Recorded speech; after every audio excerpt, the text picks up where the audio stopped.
students, in this video we are going to understand informal letter through an example.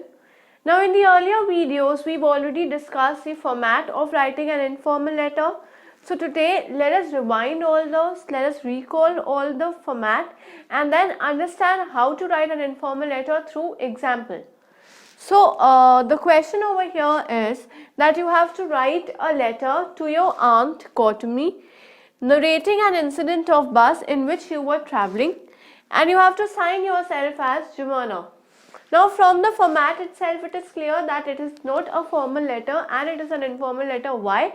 Because you are writing a letter to your aunt, and whenever writing a letter to your aunt, uncle, parents, cousins, etc., we will always write the letter in an informal manner and in a very casual manner. Now the question that I am discussing with you over here is the same question which is provided in the content section. So when you visit the content section and click on informal letter, the same letter will be provided to you over there along with the answer. So go and take a look at how properly the letter has been written over there. So here when I have to begin with writing a letter, it has been said that I have to sign myself as Jumana, which means that you do not have to write your own name, but you have to write the name of Jumana, which means that being Jumana you have to write letter to your aunt who is Gautami. So both the name of the sender and the name of the receiver has been provided in the letter itself. So let us begin now. Here I know that the format of my informal letter starts with the sender's address. So here who is the sender? Sender is Jumana. In formal letter we will never make use of receiver's address. We will always make use of sender's address. So here I can say house number 405, New Orchids Society,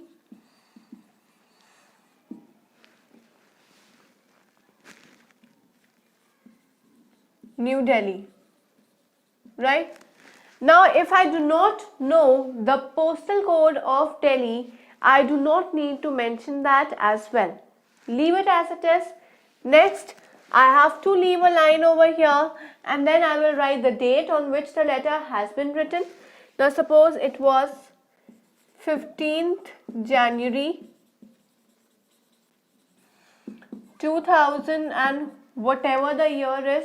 Okay, then again I will leave a line over here and I will begin with my salutation. My salutation will be Dear Aunt Gautami. Now remember, for formal letters we make use of subject, but in informal letters no subject is required. Directly you have to begin with the body. Now the body over here will indicate the accident first, right?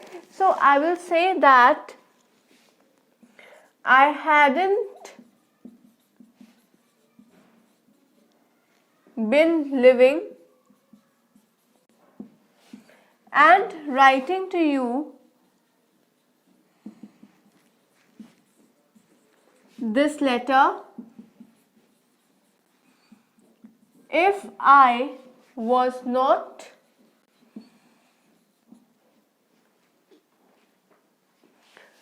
rescued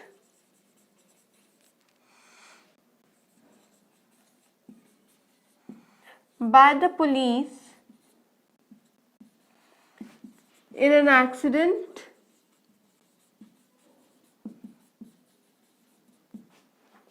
that occurred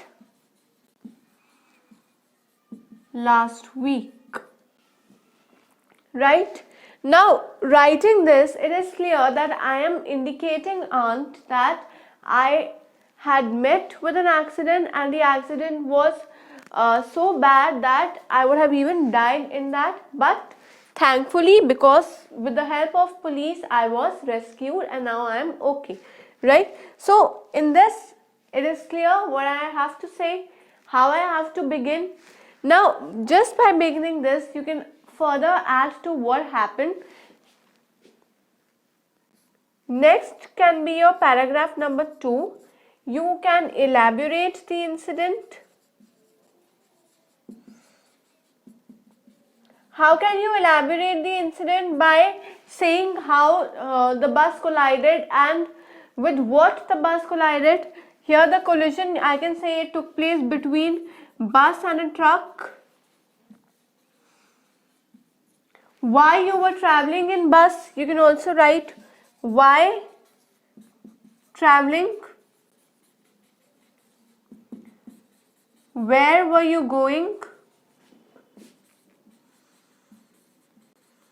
All that can also be written, that I was on a highway from Delhi to Chandigarh. Why I am talking about Delhi to Chandigarh? Because I am living in Delhi. Maybe I was going to Chandigarh due to some official work or just for a trip or something. You can make your own story over there, and then you would why you were traveling, where were you going, that can occur. Then effects of accidents. Okay, then you can say that damages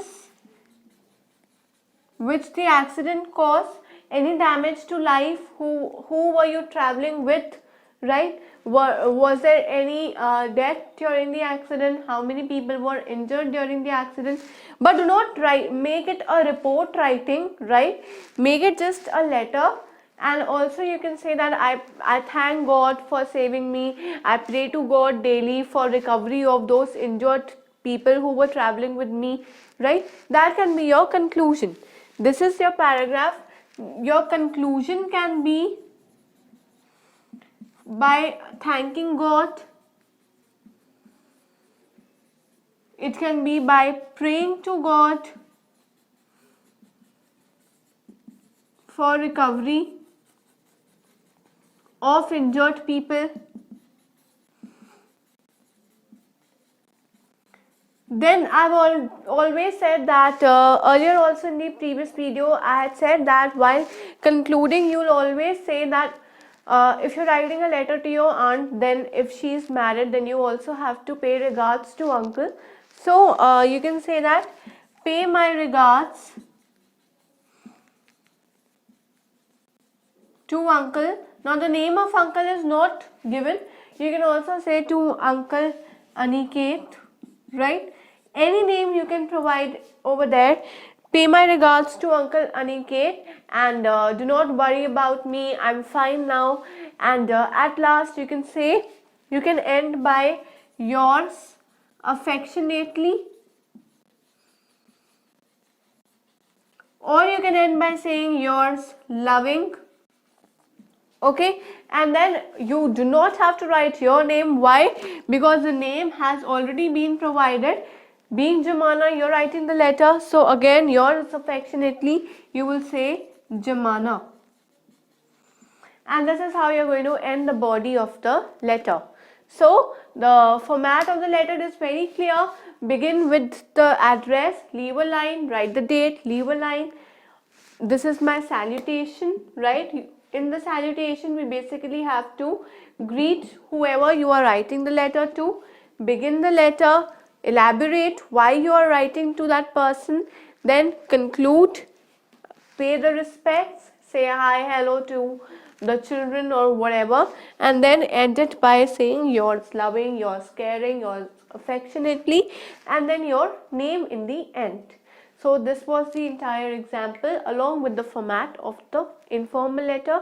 If you want to take a deep look at the example, go and visit the content section. Till then, keep learning and keep practicing.